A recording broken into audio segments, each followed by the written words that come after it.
It's been 4 years since the Sony FX3 was announced, so it's definitely due for an update. But this FX2 that I just received is something different altogether. It's added back in a lot of the features that have been missing on previous FX cameras, things like an electronic viewfinder and a bunch of photography features. It's like Sony isn't even sure what the FX series of cameras is anymore, but what's really important is this a good camera? I'm Jordan Drake, this is PetaPixel, and I was not expecting this. All right, the Sony FX2 might be confusing, but you know what's not confusing is the process of selling your photo gear at KEH.com.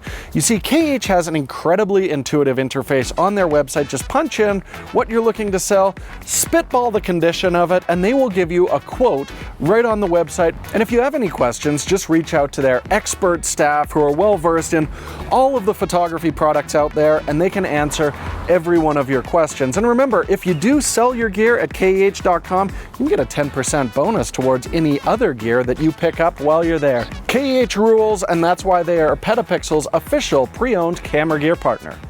Okay, so what is the Sony FX2? Well, essentially it is a lower cost alternative to the very popular FX3, which is a mirrorless camera designed specifically for video creation, but they've tweaked the formula a little bit. This is a high resolution camera that's very capable for photography as well as recording video. And I should mention, the reason I'm not holding the lovely FX2 body is because Chris is actually filming this entire episode on the FX2 right now in S-Log3. So what really sets this camera apart is it's using the 33 megapixel backside illuminated full frame sensor that we've seen previously in cameras like the A7 IV or the A7C II. This gives you a very detailed image. In fact, when you're shooting 4K full width, it will give you a more detailed image than what we're seeing on the FX3. The trade-off is this sensor is actually quite slow to read out. What that means is we're getting an APS-C crop if we want to record 4K 60, and 120 frame per second recording is limited to 1080p. But that same sensor does give us very good dynamic range, and using this camera your base sensitivities are going to be 800 and 4000 ISO, so it's actually quite good in low light as well. So Sony made a big deal that the FX2 is very capable for both video and photography, which is, you know, kind of what all other mirrorless cameras are also supposed to be very good at. But they've made some differences here compared to other cameras like the recent FX30. This actually has a mechanical shutter built into it. Now, it'll only shoot electronic first curtain, so that means your sync speed is going to be 1/160th of a second as opposed to 1/250th that we saw on the A7 IV. And it also means if you're shooting with very bright lenses, you might get truncated bokeh. But aside from the shutter, we're basically getting the same photo functionality that we saw before in the A7 IV, which is really comprehensive. Just remember, you want to use that mechanical shutter, because if you switch over to the silent electronic shutter, which you might want to do if you're on a movie set, the rolling shutter is really bad in this mode, bordering on unusable. But this does have one feature that we didn't see in the A7 IV, and that's the ability to shoot your photos using the S-Log3 profile, so you can perfectly match it to your video. Just apply the same grade to both your photo and video. They'll match identically. It's a cool feature. In terms of the body design, the FX2 has all the stuff I love about the FX series of cameras. It's very lightweight at 679 grams, and the body is just absolutely covered in 1/4-20 screw mounts, so this is a very easy camera to rig up. This also features the deepest grip that we've seen yet in the FX bodies. I find it very comfortable, and what's nice is if you're using wide diameter lenses like you're going to use all the time when you're shooting video, your fingers aren't really pressing up against them. I think that's a great design. But it also includes some of the stuff I really don't like from the FX series, like the very annoying on-off switch that I find almost impossible to use if I'm wearing gloves. Also including the incredibly annoying and very fiddly top joystick for your auto-focusing point. Now, I know this was designed for shooting with the camera below your body where it is quite comfortable, but because this camera has an electronic viewfinder and it's optimized for photography as well, I just find if the camera's up to your eye, it's way out of the way and very irritating to try and find. Apologies to everyone for the sound in the last clip. We've moved away from that noisy road. And speaking of things that can create noise, this camera, just like the other FX bodies, does have an integrated fan in it, meaning you're going to get nice long record modes with any of even the more demanding oversampled modes on this. As well, talking about sound, you can grab this camera with the optional XLR handle, which I definitely recommend. You get a nice discount on it, and it's very well designed. What really sets this body apart from the other FX series cameras is the inclusion of an electronic viewfinder, something that I absolutely love to have, and I know Chris has just been giddy with delight with his ability to just quickly frame up the shot. Even when it's bright and sunny, he's over the moon about it. Now, this is the same panel that we saw in the A7 IV. It's a 3.69 million dot display, but what's nice is it does stick back from the camera body quite a bit.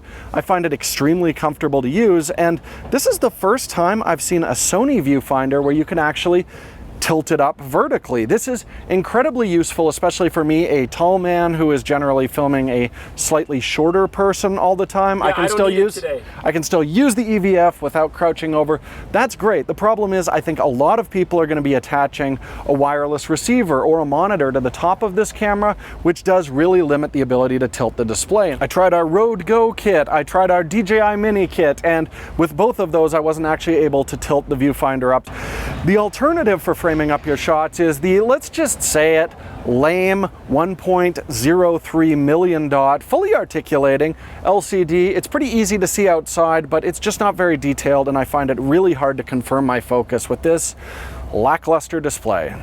Okay, so just to reiterate, we've got a 33 megapixel full frame sensor with a mechanical shutter and an electronic viewfinder. How the hell is this actually different from shooting with a Sony A7 IV? Well, there are some real advantages here. The biggest one is just the more video-centric interface on this. We've got things like shutter angle, you've got the quick video menu, which makes it very easy to dial in your settings, and much like you'd see on an Arri camera or professional Panasonics, this has a big 6 menu option where you just see in nice big font all of your most commonly changed video options for you to quickly dial those in.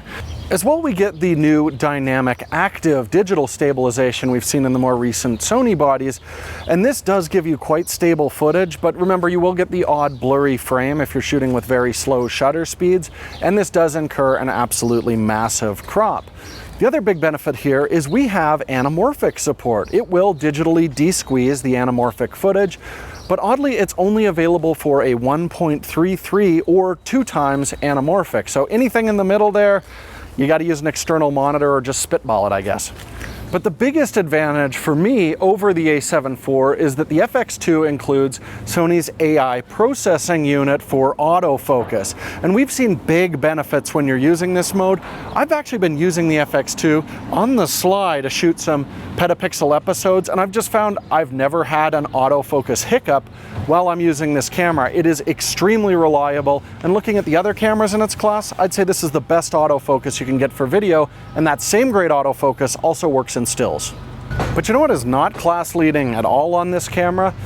That's its capabilities for recording raw video. Now, you can only record raw video kicking it out to an external recorder through the admittedly nice full-sized HDMI port, but if you do that, it's capped at 4.7K recording, although this is a 33 megapixel sensor and limited to APS-C recording. I mean, if you look at some of the competition for this camera, like the Nikon Z6 III or Panasonic S1 II, they're doing full-width raw recording internally right to the memory card.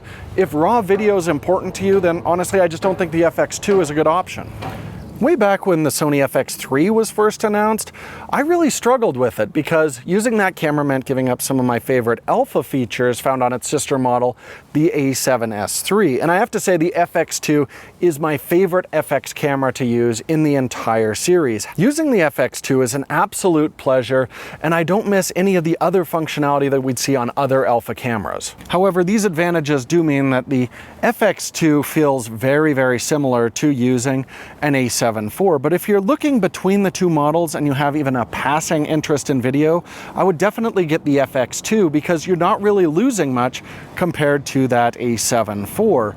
But my real issue with this camera is that outside of the A1 series, Sony really doesn't have a sensor that's really good for both video and stills. When we get that 4K crop factor and the very limited high frame rate recording, it feels like the FX2 is frankly a camera from the past.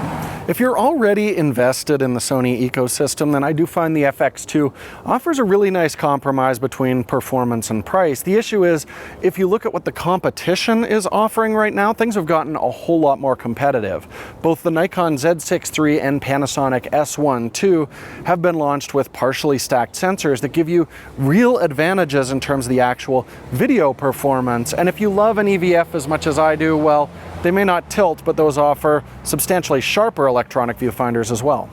But honestly, one of the most exciting things for me about the FX2 is it might indicate a new direction with the FX bodies that are still including my beloved electronic viewfinder, and it's made me very excited for a hopefully forthcoming FX3 Mark II with a more video-centric sensor, but still having a lovely electronic viewfinder on it. But anyways, thank you so much for watching. Let me know what you think of Sony's latest offering. Just leave your comments down below. And you should also check out the PetaPixel podcast. We're going to be talking about this camera on there. You can listen to it on all your favorite podcasting apps. Just search for the PetaPixel podcast, or stay here on YouTube and watch it right here. As well, if you want to support the work that Chris and I are doing, the best way to do that is with a PetaPixel membership. You can check out the entire PetaPixel website ads-free, get discounts on the merch store, and download full-size sample images. Thank you so much for watching, and we'll see you all again soon with more on PetaPixel. Watch, the autofocus will just keep following me because it's so damn good. It's crazy.